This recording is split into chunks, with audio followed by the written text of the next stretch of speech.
30 जुलै आधी कर्जमाफीची रक्कम दिली जाणार असल्याचे संकेत कृषी मंत्री दत्ता भरणेंनी दिले। दरम्यान जे इन्कम टॅक्स भरतात त्यांना कर्जमाफी दिली जाणार नसल्याचंही भरणेंनी स्पष्ट केलं।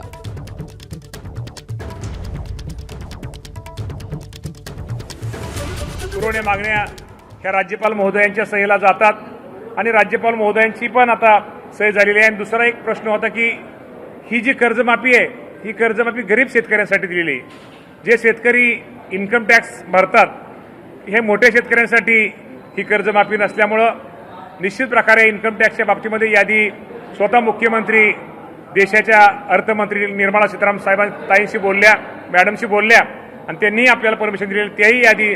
तेही आमच्याकडे लवकरच ती यादी आल्यानंतर की साधारणतः राज्याचे मुख्यमंत्री सांगितले की 30 जुलैपूर्वी त्याच्या अगोदर पहिल्या शेतकऱ्यांना कर्जमाफीची ही रक्कम ही दिली जाणार आहे। मुख्यमंत्री देवेंद्र फडणवीसांनी कर्जमाफीवर काय प्रतिक्रिया दिली तीही आपण पाहूया। ही विधानसभेत घोषणा केली होती। आजपर्यंत सगळ्या कर्जमाफी योजनांमध्ये लगतच्या कर्जमाफी योजनेतले जे पात्र उमेदवार असतात त्यांना अपात्र करण्यात आलं। यावेळी आम्ही त्यांनाही 50,000पर्यंत पात्र करण्याचा निर्णय घेतला होता, पहिल्यांदा खास बाब म्हणून। परंतु रणधीर सावरकर यांच्या नेतृत्वात सत्ता पक्षाचे आमदार मला भेटले आणि त्यांनी विनंती केली की त्यांनाही 2 लाखापर्यंत कर्जमाफी द्यावी।